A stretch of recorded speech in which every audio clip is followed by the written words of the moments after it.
Eto, napaka-old school ng ating recipe ngayon. It is called sitting chicken. Ano sitting chicken? Pinaupong manok. Gagawin ko yung aking marinade, which is very simple.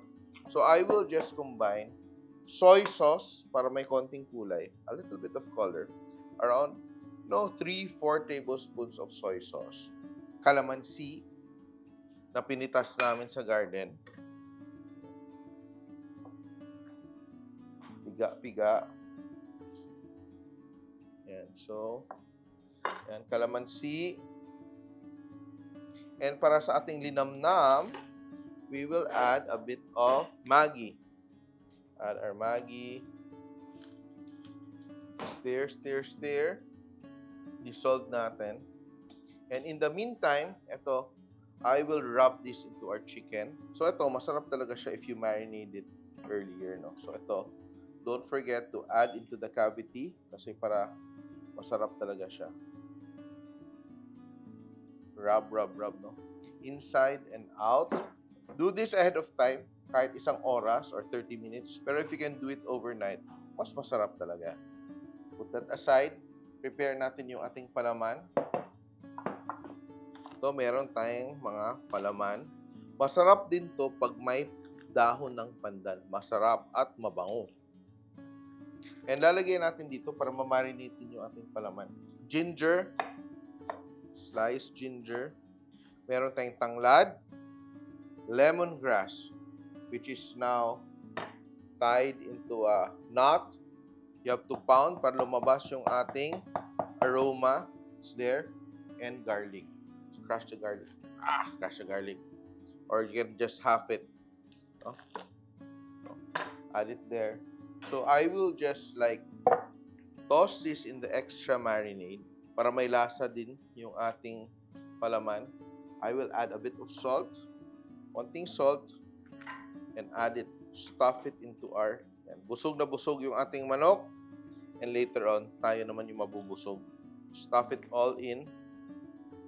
And we will now add our garlic, ginger, tanglad. So, put that there. Huwag natin ilagay yung ating mga seeds. And dadagdag natin yung ating paminta. Pwedeng crack, pwedeng whole, but I'm adding whole peppercorns. Yan, more pepper. And now, ahanda na natin yung ating horno, ating oven, using our cast iron pot from Masflex. Ito siya.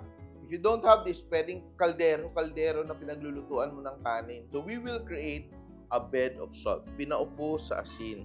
Bakit may asin? Baka umalat. Hindi siya aalat. Kasi, ang ginagawa ng asin, riniregulate lang niya yung init ng ating pot. So, ito siya, para siyang heat regulator. It will even out the cooking. Then, meron ako ditong konting. Pwede natin sapinan ng dahon ng saging or foil. Ito, this will also add a little bit of aroma. Turn on our stove. Heat it up. Then, itong yung ating leg. Susuksok lang natin sa loob. So, just tuck it in.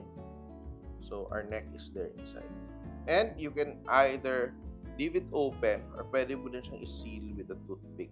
Ganyan. And ito, ang ating metal or stainless steel or aluminum na bowl, lalagay natin sa gitna. So, now, papaupuin natin yung ating chicken into our bowl. Pwede naman siyang nakadapa. Iba naman nakadapa dito, no?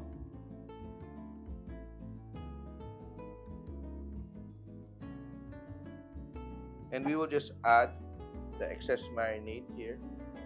And this will cook for around an hour or so, no? Siguro mga 1 hour and 10 minutes. Tatakpan na natin. And while waiting for this to cook, huwag niyong kalimutan mag-subscribe sa Simple.ph YouTube channel. Nandun lahat ng ating mga recipes.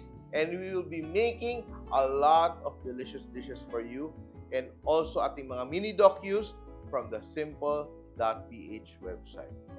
Wait natin itong ating pinaupong manok. Eto, with a little bit of patience, luto na yung ating pinaupong manok. Kailangan mo lang umupo, mag-wait para maluto siya at hindi ka mainip. At tingnan mo, napakagaling ng posing ng ating manok, oh. And tanggalin natin yung ating pinaupong manok. Ang bango. Very traditional, old school na recipe. Pinaupong manok sa asin. And napaka-weird lang ng kanyang posing. Look at that, no? At meron talaga siyang mga sabaw-sabaw. Look at that. Yan! Diba? Para ka lang nakipagtagayan sa manok. And ating sausawan, sabi niya, tagay na pre. Etong drippings ito, masarap to. Kasi ito purong juices from our chicken, the chicken fat. And ito na ang ating pinaupong manok. Titikman ba natin? Tatakam na kayo, no? But before that, don't forget to subscribe to the Simple.ph YouTube channel. Ito na yung bahay natin. Kaya, for more recipes like this and other features, mini docus, ibang mga shows, visit and subscribe to Simple.ph. And ito na yung ating pinaupong manok, which we will chop. Nakakaaliw yung kanyang posing. Pero you have to make it rest before chopping. Tender, oh. Grabe, oh. Ang bango ng ating palaman.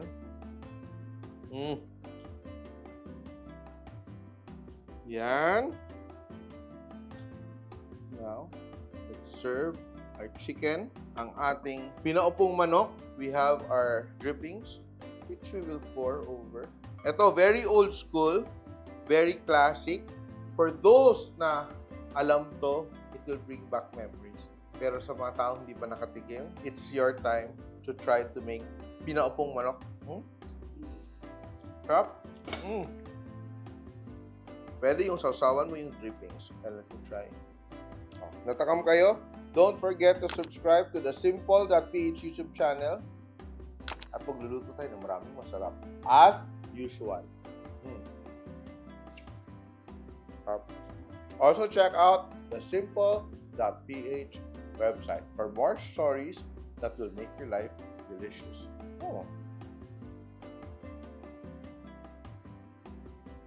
Simple.ph. Living made simple.